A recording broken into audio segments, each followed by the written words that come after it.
yang terhormat Arif Adilai Wijaksana serta rekan-rekan pemerhati debat yang kami banggakan. Sebelum kami jauh melangkah pada ranah argumentasi kami, maka perkenankanlah kami terlebih dahulu untuk berkenalan. Perkenalkan, kami pada perdebatan kita kali ini terkait pertanggungjawaban pidana terhadap penyandang disabilitas mental. Perkenalkan, saya Tri Rahmadani Syafruddin sebagai pembicara pertama. Rekan di sebelah kanan saya, Helga Bunga Bure sebagai pembicara kedua yang akan membedah mosi dari sisi pro. Rekan di sebelah kiri saya, Siti Nur Fadila sebagai pembicara ketiga yang akan membedah mosi dari sisi kontra. Dewan juri yang terhormat, suatu tindak pidana dapat dilakukan oleh siapapun dan kepada siapapun, tak terkecuali seorang penyandang disabilitas mental. Berdasarkan pasal 1 ayat 1 Undang-Undang Nomor 4 Tahun 1997 tentang penyandang cacat, Dewan juri yang terhormat, penyandang cacat disabilitas terbagi menjadi 3 bagian, yaitu penyandang disabilitas fisik dan disabilitas mental, serta disabilitas ganda fisik, yakni fisik dan mental. Dewan juri yang terhormat, dalam pasal 1 ayat 1 Undang-Undang Nomor 8 Tahun 2016 tentang penyandang disabilitas menyatakan bahwasannya penyandang disabilitas adalah setiap orang yang mengalami keterbatasan fisik, intelektual, mental, dan sensorik dalam jangka waktu lama yang dalam berinteraksi dengan lingkungan dapat mengalami hambatan dan kesulitan untuk berpartisipasi secara penuh dan efektif dengan warga negara lainnya berdasarkan kesamaan hak. Dewan juri yang terhormat, seorang pakar Argo Martoto mengatakan penyandang disabilitas mental adalah seseorang dengan kelainan mental dan tingkah laku, baik cacat bawaan maupun akibat dari lahir. Hal ini kemudian dipertegas kembali Dewan juri yang terhormat oleh Perial Basket bersama kawan-kawan dalam jurnal Indonesia Journal of Legal and Forensic Science bahwasannya disabilitas mental juga merupakan suatu gangguan perkembangan yang terjadi pada masa kanak-kanak atau remaja atau suatu defisit pada kemampuan interaksi sosial dan moral. Dewan juri yang terhormat, Kulpa apa esto, hukuman harus setimpal dengan kejahatannya. Dewan juri yang terhormat Arif Wijaksana, kami sangat setuju dengan mosi perdebatan kali ini, yaitu pertanggungjawaban pidana terhadap penyandang disabilitas mental. Hal ini kami dasarkan dalam 3 argumentasi kami, yaitu yang pertama ialah Indonesia yang merupakan negara hukum menganut asas equality before law, bahwasannya semua sama di mata hukum, yang artinya secara konstitusional penyandang disabilitas mental itu sama kedudukannya di mata hukum dan pemerintahan.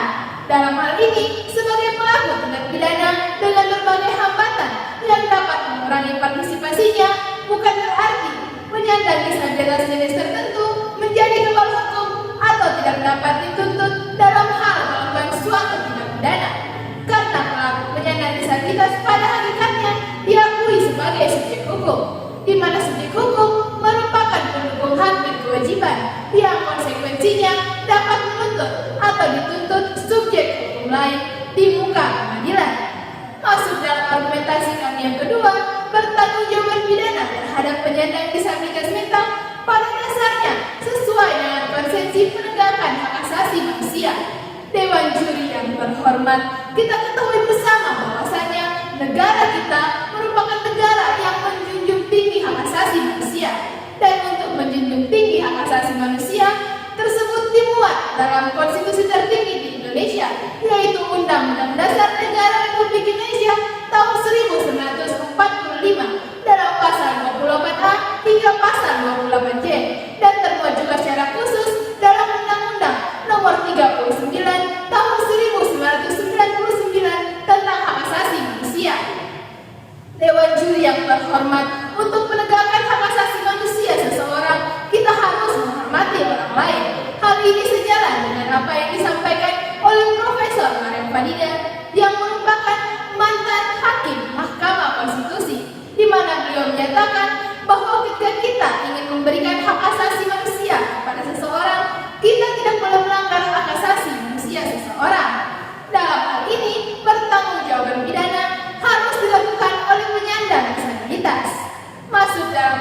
presentasi kami yang ketiga, Dewan Juri yang terhormat, penyandang disabilitas mental yang melakukan tindak pidana mengalami peningkatan setiap tahunnya.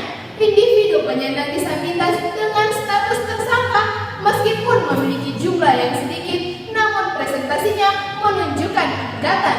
Ediono dan Carmila dalam jurnal Aspek Kriminalitas Justice sebagai penyandang disabilitas menyatakan bahwasannya pelaku tindak pidana yang memiliki disabilitas intelektual misalnya terdiri dari 2% hingga 3% dari populasi umum dan mewakili 4% sampai 10% dari populasi penjara.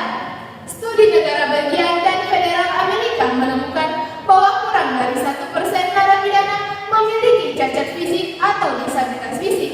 Kemudian 4,2% memiliki keterbelakangan mental, disabilitas intelektual. Pertanggungjawaban pidana telah dilakukan pada dewasa ini Dewan Juri yang terhormat.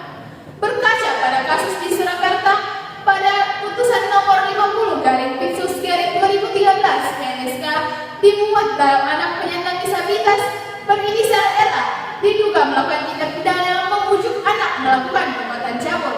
Dalam putusan hakim menyatakan terdakwa bersalah dan sesuai dengan rekomendasi Bapas atau Balai Permasyarakatan, terdakwa dijatuhi hukuman pidana 10 bulan dengan masa percobaan 1 tahun dan 6 bulan. Sehingga Dewan Juri yang terhormat melalui jurisprudensi ini dapat mendukung argumentasi kami bahwasannya putusan ini dapat dijadikan landasan atau pedoman jika sewaktu-waktu terjadi problematika yang sama.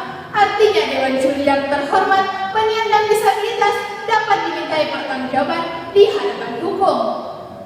Dalam hal ini, Dewan Juri yang terhormat, 3 dasar argumentasi kami ini menjadi batu pijakan kami bahwa kami sama setuju dengan mosi perdebatan kali ini, yaitu pertanggungjawaban pidana tetaplah harus dilakukan penyandang disabilitas. Karena Dewan Juri yang terhormat, nulung crime sine qua non, aut muinere, aut dedere, bahwa kejahatan tidak boleh dibiarkan berlalu tanpa adanya hukuman. Interpretasi sesat intelektis, interpretasi es perversio. Jika teks atau redaksi undang-undang telah jelas, maka tidak diperkenankan lagi untuk menafsirkannya. Sebab penafsiran terhadap kata-kata yang jelas berarti penghancuran. Dewan Juri yang terhormat mengutip dari apa yang ditulis Glenn V. William dalam bukunya yang berjudul Criminal Law, tepat pada halaman 22. Ia menuliskan bahwasanya dalam melakukan suatu tindak pidana tidak selalu berarti membuatnya bersalah. Oleh karena itu, agar dapat mempertanggungjawabkannya dalam hukum pidana diperlukan adanya syarat-syarat untuk dapat mengenakan pidana.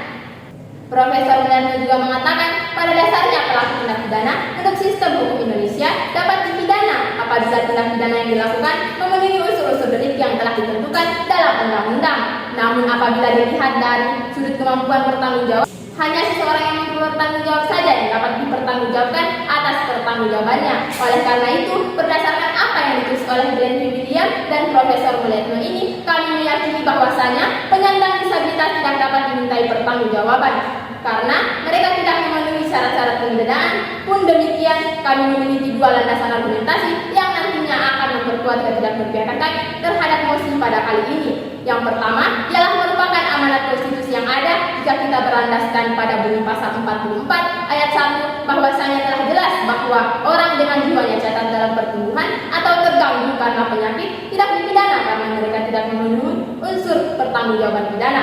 Kantor Tansion Turi dalam bukunya yang berjudul Asas-asas Hukum Pidana di Indonesia dan penerapannya pada halaman 249, mereka menjelaskan bahwasanya unsur-unsur pertanggungjawaban pidana tidak ialah harus memiliki keadaan, keberadaan dan kemampuan jiwa yang sehat. Kemudian mereka harus dapat mengetahui setiap perbuatan yang mereka buat, yang artinya Dewan Juri yang terhormat, para penyandang disabilitas mental tidaklah mampu untuk serta-merta dimintai pertanggungjawaban pidana. Kita bisa melihat pada realitas yang ada, yaitu pada penyakit mental skizofrenia. Di dalam buku Ajar Keperawatan Jiwa, Silabina Sari dalam bukunya menuliskan bahwa orang dengan penyakit skizofrenia akan mengalami penyakit yang mempengaruhi otak dan menyebabkan timbulnya pikiran, persepsi, emosi, gerakan dan perilaku yang aneh dan terganggu. Maka dalam hal ini, mereka yang mengalami gangguan pada kejiwaan telah jelas tidak mampu dimintai pertanggungjawaban pidana. Dan kemudian Dewan Juri yang terhormat, pada tanggal 13 Desember tahun 2006, Majelis Umum Perserikatan Bangsa-Bangsa telah mengeluarkan resolusi nomor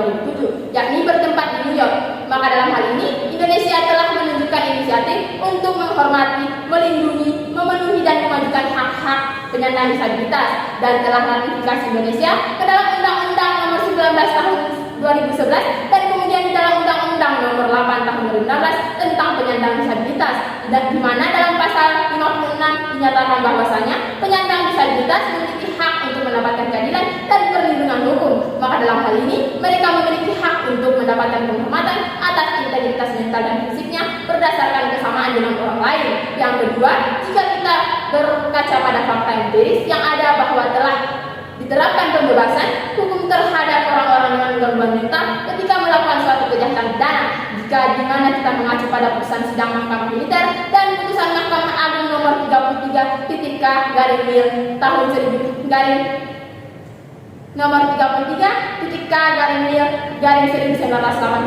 pada tanggal 27 Februari tahun 1988 yang mengadili seorang terdakwa Sersan Mayor polisi pada Polda Nusa yang melakukan penembakan terhadap 3 orang hingga meninggal dunia. Berdasarkan keterangan saksi ahli dokter jiwa yang diuraikan dalam persidangan, ternyata terdakwa mengalami stres berat sehingga mengalami gangguan psikosis. Oleh karena itu, ia tidak memiliki unsur kesalahan sehingga pada pasal 44 Kitab Undang-Undang Hukum Pidana dapat diterapkan bahwa dalam kasus ini dengan terdakwa tidak terbukti dengan sah dan meyakinkan sehingga dilepas dari segala tuntutan hukum.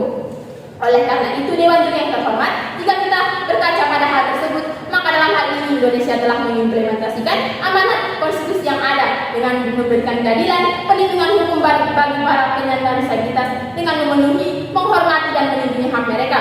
Maka dengan demikian, Dewan Juri yang terhormat, hal inilah yang meyakinkan kami untuk tetap berdiri dengan tegas, lugas dan mantap bahwa kami menyatakan tetap pada standing posisi kami terhadap mosi kali ini.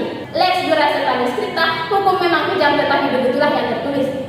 Dewan Juri yang terhormat, adil dan bijaksana, sampailah kami di akhir argumentasi kami, dan kami mempunyai beberapa solusi berupa mekanisme terhadap mosi pada perdebatan kita kali ini. Adapun solusinya yang pertama, di Indonesia telah ada 3 rancangan undang-undang penyandang disabilitas, akan tetapi perlunya untuk dikaji kembali dengan mulai memberikan kriteria-kriteria jelas mengenai orang-orang yang dikategorikan sebagai penyandang disabilitas. Yang kedua, melalui rancangan undang-undang haruslah tetap mengutamakan kesejahteraan sosial bagi penyandang disabilitas. Kesejahteraan sosial yang dimaksud dalam undang-undang ini adalah suatu tata kehidupan dan kehidupan material maupun spiritual yang diliputi oleh rasa keselamatan, kesusilaan dan ketentraman lahir batin yang memungkinkan bagi setiap warga negara untuk mengendalikan usaha permasalahan kebutuhan-kebutuhan jasmania, rohania dan sosial yang sebaik-baiknya bagi diri, keluarga serta masyarakat dengan menjunjung tinggi hak-hak dan kewajiban warga negara sesuai dengan Pancasila yang merupakan tindak lanjut dari Undang-Undang Nomor 8 Tahun 2016. Sekian dari kami. Wassalamualaikum warahmatullahi wabarakatuh.